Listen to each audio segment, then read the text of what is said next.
And it's the longest sentence yet to be handed down in the January 6th insurrection cases. A judge giving Proud Boy leader Enrique Tarrio 22 years behind bars in the sedition case for his role in that Capitol plot. Now, Tarrio followed his other Proud Boy defendants in recent weeks, emotional, begging for mercy in the courtroom. He apologized to the judge, saying in part, quote, "My candidate lost. I felt like something was personally stolen from me. Every media channel that I turned to told me I was justified." He went on to say, "I am not a political zealot." Now, remember, Donald Trump has suggested that he'll pardon some of these guys. And joining me now is Trump's former fixer, Michael Cohen. Michael is now principal of Crisis X. He's also the host of two podcasts, Mea Culpa and Political Beatdown, and the New York Times bestselling author of Revenge: How Donald Trump Weaponized the U.S. Department of Justice Against His Critics. Michael, thanks for being here, as always. I want to start with one of the latest pieces of news to come out today, which is that a number of the January 6th defendants, they've been receiving significant sentences for their actions at the Capitol that day, including Proud Boys leader Enrique Tarrio, who just today was sentenced to 22 years in prison. Some are trying to walk this fine line of regret at this moment. Maybe they were hoping for a pardon or hoping for leniency from the judge. On the question of pardons, do you think that Trump will try to pardon some of these people who already have gone through the justice system and the justice system has said, you need to be in prison for decades? Yeah, well, that presumes that Donald ends up winning the general election, even presumption that he becomes the nominee for the GOP. There's plenty of time, and there's a lot of indictments and a lot of cases that are still confronting. But yes, I do. I believe that some of them, not all, but I do believe that some of them, like an Enrico Tarrio, would end up receiving a pardon or some form of commutation if Donald should enter the White House yet again. And for these Proud Boys, one of the things about the sentencing is that they all cried and seemed to beg for mercy. What do you make of that? Well, now, unfortunately for them, they are confronted with the reality of the gravity of what they did on behalf of Donald J. Trump, based upon him blowing the dog whistle for them to attack the Capitol. They are now seeing the damage that Donald Trump has caused to their lives. But let's not forget the damage that Donald has caused to so many others' lives, mine included. So, the reality setting in, and it should be a warning to all of the 18 co-defendants in the Georgia case that this is going to happen to them as well. It's why I constantly say on social media or coming to see you here, Abby, on CNN, that the time period that these people are going to get is going to be significant. So if they think that the January 6th cases are isolated, they are not. And I suspect that the Fulton County, Georgia determinations will be equally as painful.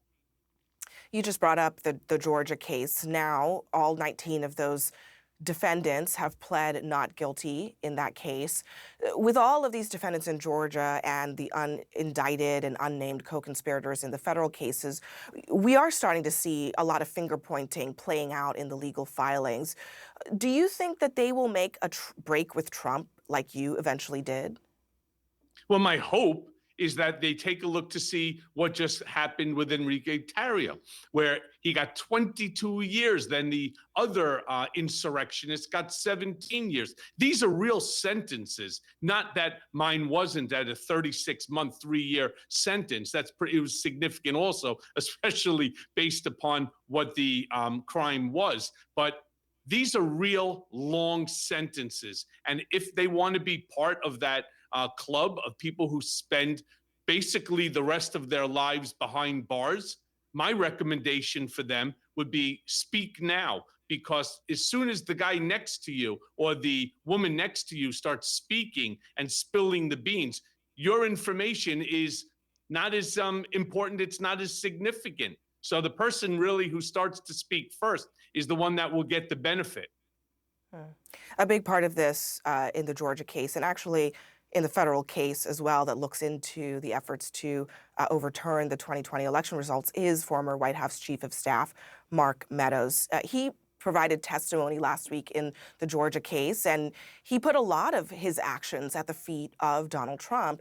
Do you get the sense that Meadows could be considering turning against him as well?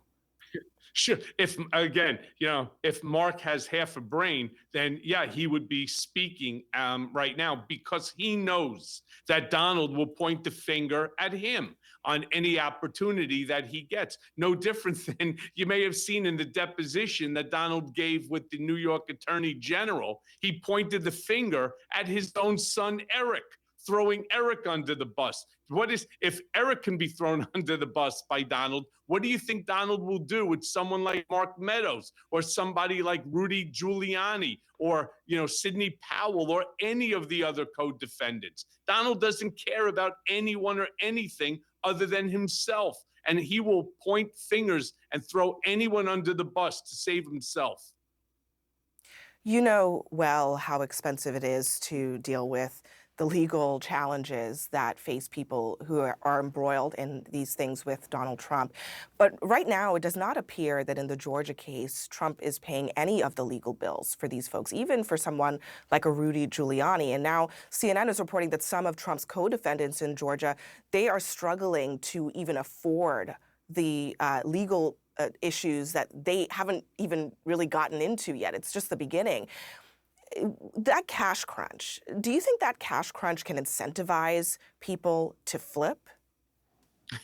Like I said before, Donald doesn't care about anyone or anything other than himself. He's not going to waste a single penny on any of these people. And he's going to use the line that, oh, it wouldn't look right if, in fact, that I paid your legal bills. It'll look like, we have some form of a joint defense agreement or there's collusion going on between us. He will use anything that he can in order to continue to grift off, the American people, his supporters, for himself, not for the benefit of others. But yes, once the bills start pouring in, and as you said, Abby, I certainly know what that was like. Uh, it's it's devastating. I mean, nobody, unless you're a billionaire, can afford to fight with the government because the government has unlimited resources and they continue to use them and they then expand upon them. So at the end of the day, these people are sunk. All right, Michael Cohen, thank you very much. Thanks, Abby.